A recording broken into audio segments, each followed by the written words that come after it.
नमस्कार.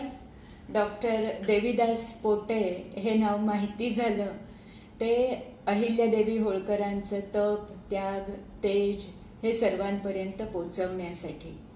अहिल्यादेवींचं कर्तृत्व, दातृत्व यांची महाराष्ट्राला ओळख आत्ताच्या काळात जर का कोणी करून दिली असेल तर ती डॉक्टर देवीदास पोटे यांनी.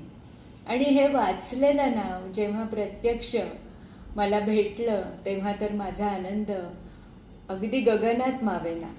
आणि त्यांच्या सहीसकट हे पुस्तक माझ्याकडे आहे. तो माझ्यासाठी फार मोठा ठेवा आहे. डॉक्टर देवीदास पोटे यांचं इतरही काम महत्त्वाचं आहे. वारीवरचं असेल, संत तुकाराम असतील, किंवा ते मासिक काढतात ते आनंद घन असेल. डॉक्टर देवीदास पोटे यांना त्यांच्या 75व्या वाढदिवसाच्या निमित्ताने अगणित शुभेच्छा.